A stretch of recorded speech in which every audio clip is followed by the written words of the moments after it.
Hey guys, welcome back. It's grimreaper coming at you for another video for Raidshadowlegends. Hopefully doing well, and hopefully you're looking after yourselves and having a positive start to the week wherever you are in the world. Today we're going to do a ultimate guide for a fusion preparation. There is a fusion due anytime soon, so I'm going to go through some tips and tricks that I do as a low spender to get ready for fusions and what you guys should be preparing when you get ready for the fusions. Now, I'm not going to go over this champion fusion or anything like that. It is due. It's not a great champion in my opinion. He hits fairly okay, but he's too Hydra Pacific and doesn't do enough even in for that Hydra rolls for me to go for him. So I don't normally tend to miss fusions, but because he is a mix fusion, which is going to be a harder fusion, it's making me want to skip it and start building up more resources for other things in the game and get ready for the other events. However, if he was a fragment fusion, I probably would have done it if I'm being honest, because I could see the prospects of having fragment fusions sitting around ready for other fusions or other events like guaranteed champions that are in the tournaments and etc. like Queen of Hearts and Odin. Not guaranteed, but you know what I mean, taking the first spot, which fragments champions can be good if you got plenty built up. So today we're going to talk about all the stuff that you should be doing to get ready for fusions and the fusion preparation. And if you're going to skip this fusion, which I feel like most of us will do as in-game players, how to get ready for the next fusion and just talk about the basics. Now, I will talk about a little bit about silver as well, because I know that silver is one of the hardest things in this game. I will talk a bit about dungeon divers and the minimum that I would be having on my account for fusions and trying to save up as a goal. Now, before we get into today's video and we start talking about these roles, I do have two other videos closely into these topics that I will touch on today, but there is a bit more information. So there is a real reality and account management and always be ready. This is a good video for you to just be ready for like He-Man events and etc., which is why I always have so many sacreds and etc., because I try not to use them and I save them for like He-Man, Soul, for example, which was quite useful for me as a PvP player. There is also PvE events as well that you guys could go after. Freya should have been one as well. I should have done, but I didn't. It's hey ho, it's one of them ones. And then we're talking about silver hacks as well, how to become a billionaire in silver. But that is generally the two things that we probably will touch a little bit on today, but not too much on. You guys can go ahead and find them in the description down below in today's video. So let's get on to the real topic then. The real topic is how to be ready for a fusion and what I would do to be ready for fusion. Now, the three hardest tournaments for a fusion, in my opinion, would be the Summoner Rush, the Dungeon Divers, the enhancements, and actually probably the training events as well, depending where you are in the game. So they're probably the four hardest, which is what we'll mainly look at today. So get pen and paper, put your feet up, and let's talk about this. Let's talk about shards first of all, and what would be my minimum expectations and my recommendations to do with the shards. This is going to be aimed at fusion preparation, not about more account management, and talk about what I would normally do. So, for example, mystery shards is something that are good for champion training, Summoner Rush, and is a good reserve backup for Summoner Rush. So, I have two summon events. Obviously, for me, for the summon events, so long as you have 6 sacreds minimum for every fusion, you should be able to do at least one of the two Summoner Rushes. You can always grab the epic or the more fragments from one of the Summer Rush or Summon events. That would give you a big advantage. But if you don't have enough shards, we're going to talk about that now and how you can deal with that and how to deal with it better. So generally, keep 6 sacreds. I would always say try and keep 10 as a minimum for fusions. And when we're talking about fusions in general, the 6 is what is needed. 10 would be better as a backup plan for sure. You never know when they're going to put the points up, etc. Obviously, 2x primals for me should only be open on 2x primal events, and same for voids as well. A lot of you guys still need void legendaries. I only need like a handful, but the ones that I am missing are really meta. So for me, it's like looking for a needle in a haystack. I try and keep a minimum of 150 voids just in case it's a guaranteed that I want to go for P versus P, and I don't want to spend a ton of money on them. They got me quite well for Narcissus, and I haven't fell for it since. Obviously, 8 shards as well. I obviously do save for fusions and etc. as well, or events that I don't really care about. So I opened all mine. I just see them as champion training points for chickens, for the rares, etc. But generally, I just use them whenever really. I don't really like 8 shards. I don't really go for the buy one get one free events. You can open 20, get buy one get one free legendary. It's great. But if you open up 200, 250 shards, then I don't think it's good. And I also, if I knew I was close to Mercy, I would be saving them for a 15x potentially that I want to do with Inside of Fusion. So that's something that I kind of look at as I open all these for the Fabian event to stop me crunching like 22 sacred shards, which in my opinion are way harder to get. So I always try and use 8 shards to balance out the sacred shards if I can. Now, obviously, if things really hit the shit of the fan, for some of the summoning rushes, you can also use mystery shards as a backup, especially for a champion chase. Is when you'll open this and you'll get like 1 point for uncommon or a common, and then the uncommons like 10 points or whatever, or rares 10 points, whatever, something like that. You can kind of use these to kind of help you for that. And then also what you can also do is use the Prism events to help you in these as well. So Prism shards can be saved if you do it correctly. And a way to do that is to do the Sand Devil tournaments, collect all the stuff set from the Prism events and wait for the event to end for the Prism pool, and it will go straight to your inventory, which will be here, and it won't auto summon until the next Prism event because there's no Prism event available. Is a really, really useful way. Then we got the remnants, which you can get from Curse City. You can get 2 a month from Curse City, and this guarantees you 250 points. Now, if I remember correctly, I think it's around about 3,000 points for a epic, for like a classic fusion. Normally, they're quite hard to get, or the fragments as well, which are around about 3,000 points. They do make it big chunky, so having a couple of these lying around and potentially getting a mythical, which would be 1,000 points, is huge. And then obviously void epics as well, which are 350 points, and then these as well. So you can see here I've got 4 saved. I will have another 2 probably for the next fusion. This fusion will go live soon, which I'll have 2 more, and then the one after that I'll potentially have 2 more. So I might actually have like 8, and I'm probably due a mythical some point from these. So I think I've only got 1 mythical since, which was August last year. So it's been a tense one. Obviously, you have champion fragments, which most people will summon for clan versus clan. Personally, I do 400k with clan versus clan pretty easily, so I don't worry about these. So I do try and save it with Esme tournaments. So I'll save her and I'll pull her when I need to. And then same with the mythical. The mythical looks fantastic. I don't think he really fits a playstyle at the moment. I want to see more testing and stuff like that. So I'll probably will save him for a fusion, which you're guaranteed me 1,000 points out of 3,000 points for sure, or guaranteed me 60,000 points for clan versus clan. Again, clan versus clan is not really a priority. And then we got the epics that you can summon unlimited. So for example, I can summon 3 Broadmoors right now. If you get these ready in champion trainings like the Ascensions, get them leveled up to 30 inside champion training, inside your fusions, it's really solid. And Broadmoor is limited. You can summon as many as you want. If you summon 3 right now, I can summon 3 copies, which is fantastic.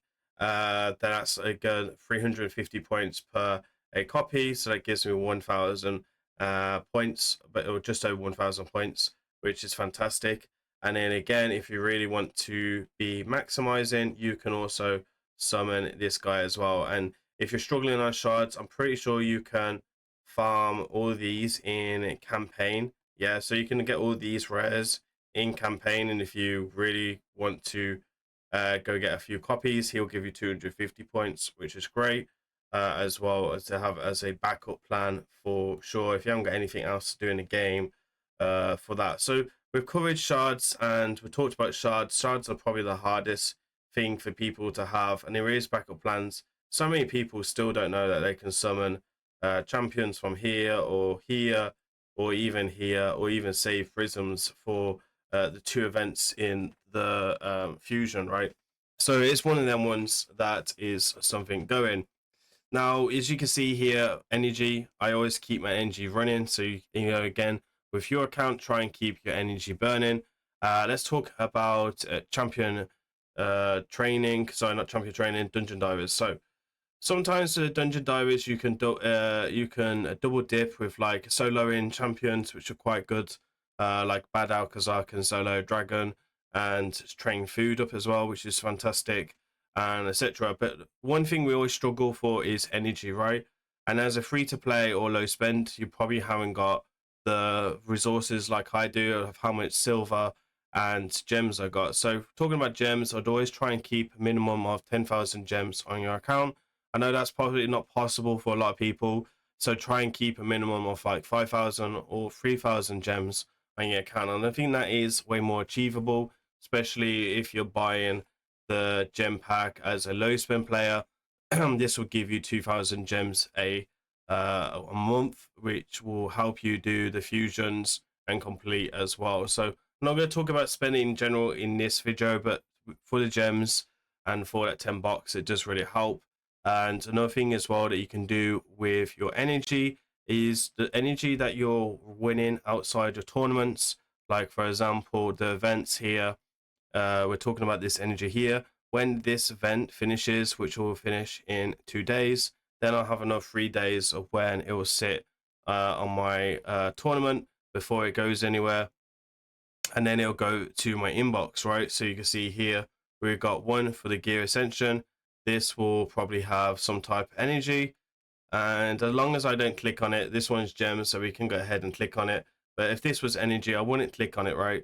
And I would let it go to my inbox. So in type of these events, I do try and finish in an area where I can get some more stuff and energy, and that's just generally a way to go. So again, in the tournaments right now here, I've got this one going on. I've got the Summer Rush, which opened 3 voids for dailies, and I give it a go. So you can see here 3 versus 3. I finished 3 versus 3 pretty well, which is pretty nice. I will target a one of these areas here and try and finish here. At the moment, I'm second, which is not great because these wards are not good for me. Well, the charms are, but that's about it. And then these are as well. So these are the things that I'm trying to do to make my life a bit easier. And again, that will go to my inbox and last for 6 days. As you can see here, the free energy that we got from like the mini game, the ones that get sent to us, there is a little bit of energy from from the daily pack as well that I brought last month, is gone into my inbox. So again, I'm saving all that stuff as well. So energy in Dungeon Divers, if you start doing that now, that will soon definitely stack up, as well as doing your gems. That's going to really help. And then with this daily energy, try and run like Sand Devil or Masteries or even Spider if you're struggling about Silver. Now, Silver is a one that a lot of people struggle with. There's about 3 enhancement events, and if you can do one of the summon events, if you can do both summon events, then you can probably miss one of the summon events here. So this is something that a lot of people struggle with. Your best bet right now is your Forge, right? So if you're looking to do this fusion right now and you're struggling, summon all your 3-star gear from the Forge and just do a auto sell. You can set it up now with crafts, with a quick crafting. So for example, you can just go in here and just do how many as you like. So I'm gonna say 1, and then you're gonna press the sell, and then you're just gonna say, okay, I don't want to keep 3-star, for example, and then you'll summon, and then it should do a sell automatically. I think I screwed it up, but you can kind of get the gist where I'm going with this silver.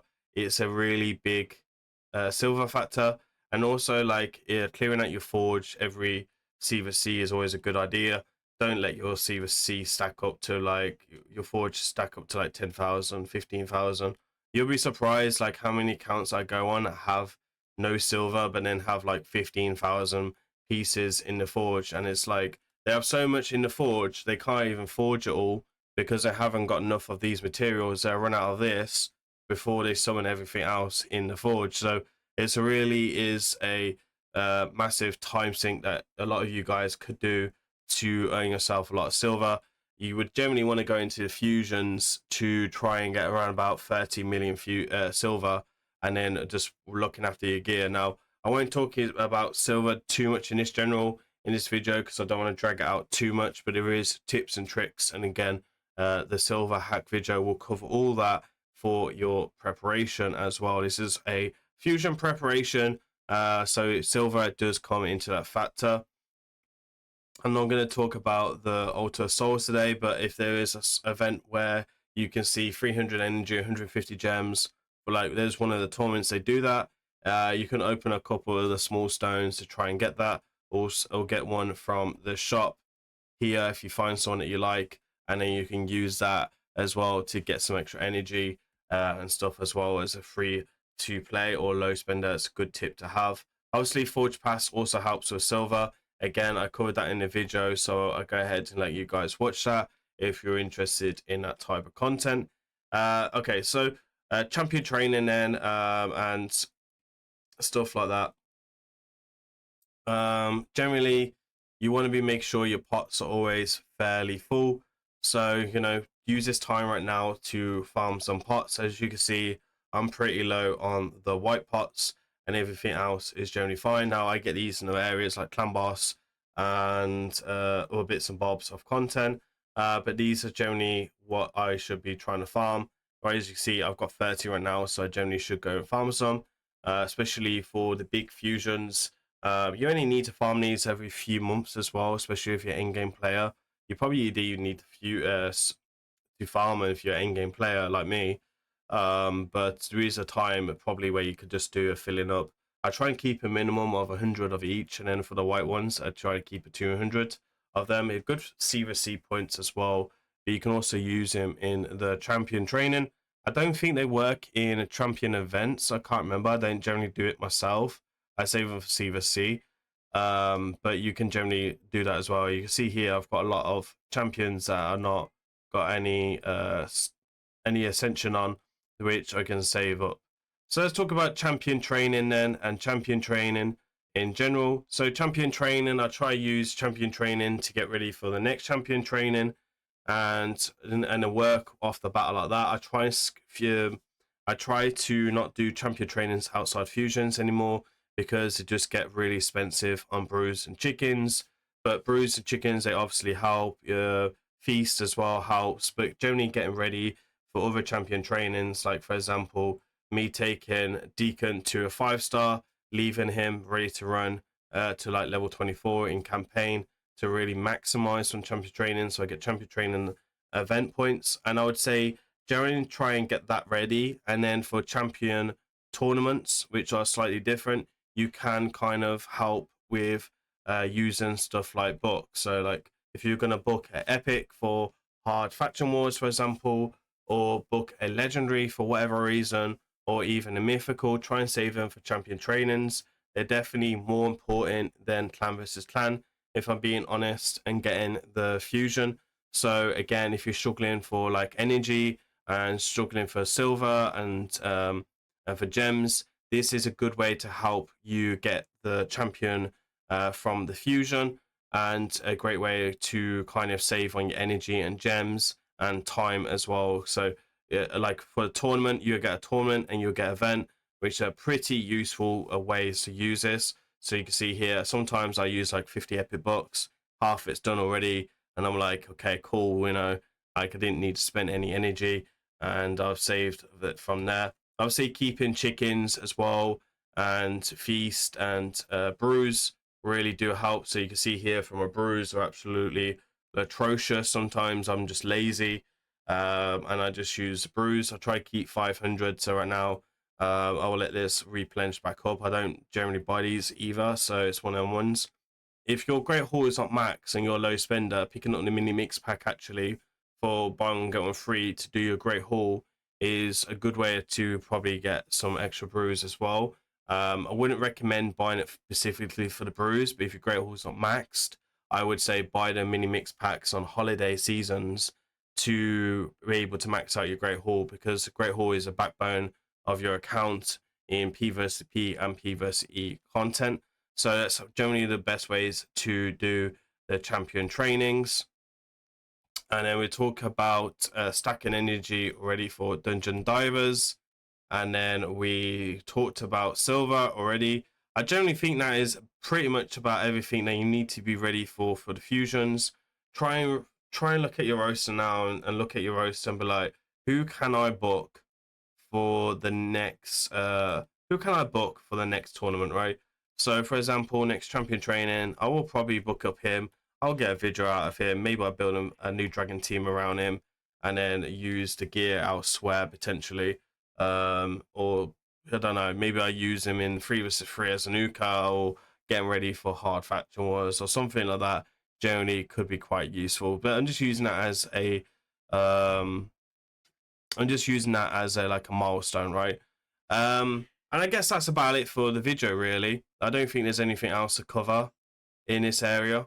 And yeah, I better go ahead and do some more things in real life. Anyway, hopefully you enjoy this. I think this is a great video for anyone that's going to go do the fusion. If you're not going to do the next fusion, my definite recommendation is to definitely use this time now to do what you need to do in the game, but also go for the next fusion as well. And as usual, guys, please remember to like, comment, subscribe. I've been Grim. I'll see you on the next one. Peace.